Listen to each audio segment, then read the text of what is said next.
If you're gonna be creating content, you got to think about what's unique to you. If you want to grow on YouTube, you have to think that you're an employee. People end up thinking is, I'm on these platforms, the social network should love me. Without me, they don't have the content. That kind of attitude will not get you the views.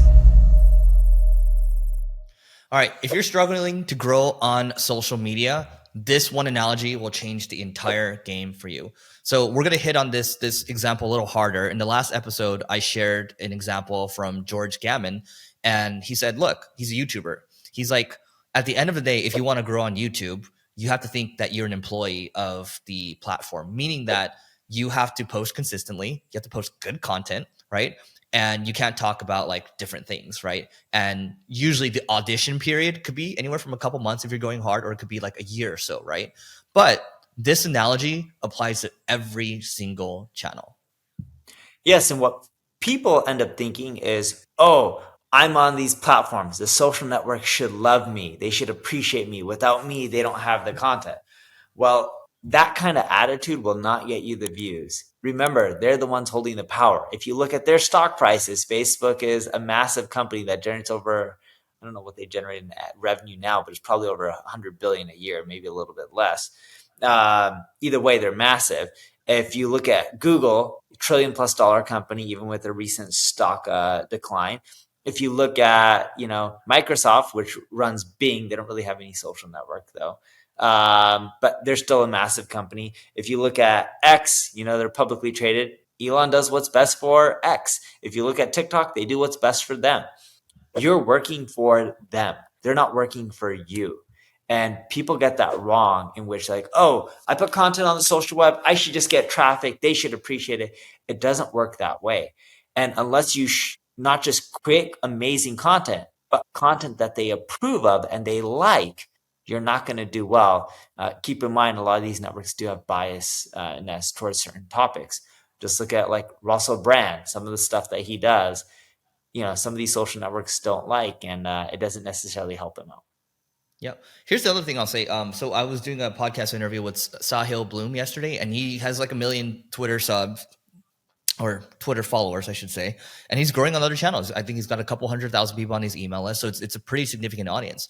And he focused on Twitter in the very beginning. Like he had no subscribers in 2020. I think it was like, it had to be April 2020. Like his first, where he went from 500 to 2,500 followers, it was because Chamath Palihapitiya reshared something that he wrote.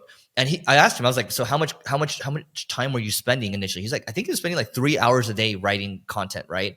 And 3 hours a day times 365 is basically 1,100 hours. That's 45 days of work. And most people don't understand how much work that is. I think it's like, it had to be like over 70, 80,000 words. And that's a lot of work. And so most people don't understand that it's very consistent. Most people don't see the work that's required. And the other problem too is most people get to a certain stage and then they'll stop posting. And then that ends up hurting the channel pretty negatively, depending on the channel that you're in. Like YouTube, it hurts you quite a bit if you stop posting for a while. Yes. But yeah, look, you're beholden to them. You need to figure out the type of content that they want and you need to feed into it. The other thing too is, think about being an employee in a company. If your boss and your boss's boss and their boss's boss says, wow, we released this new product service, it's cool. It doesn't matter what you think about it. They want it out there and they want people using it. So when social network releases something new, whether you like that feature or not, push it, leverage it, you'll get more play. And the reason being is they want you to use it and they want to encourage everyone to use it. Now, when you are on these social networks, keep in mind their eventual long run is to make money from ads. So unless you're willing to run ads in the long run, assume that your organic isn't going to do as well as you want, because you're going to cram down the reach so they can make more money from advertising and force people to run ads, even if it's for their channel to just get more subscribers or views on existing videos. But you got to end up playing into what they want. If they want more ad revenue, you got to figure out how to end up leveraging the ads and making it work for you. And you can get creative. For example, Russell Brunson, who runs ClickFunnels, back in the day, figured out how to make his ads profitable on the social web. And what he did is he pushed advertising to a podcast, and he would give you like free headphones and all this kind Oh of yeah, stuff. yeah. And he did that to boost up his follower accounts, boost up his podcast followers. And then from there, he would sell you from all his channels on ClickFunnels, and it ended up helping him build a company that generates over $100 million a year. That's not a traditional way of running advertising, but he played into what the social networks wanted and came up with a creative solution to generate revenue at the same time while building his followers. The final thing I'll say is this. I've tested different things on Twitter, for example, like you can outsource your writing, you can have ghostwriters.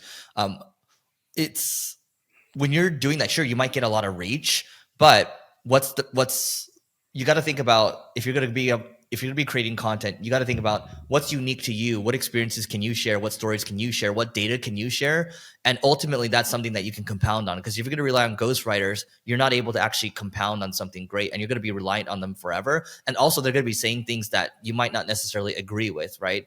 And so it's worth it to put in the time. It's worth it to be consistent. I would say if you're to start from scratch, be a good employee for one channel. Don't try to be an employee of multiple channels to start. Figure out one, and then you can scale it.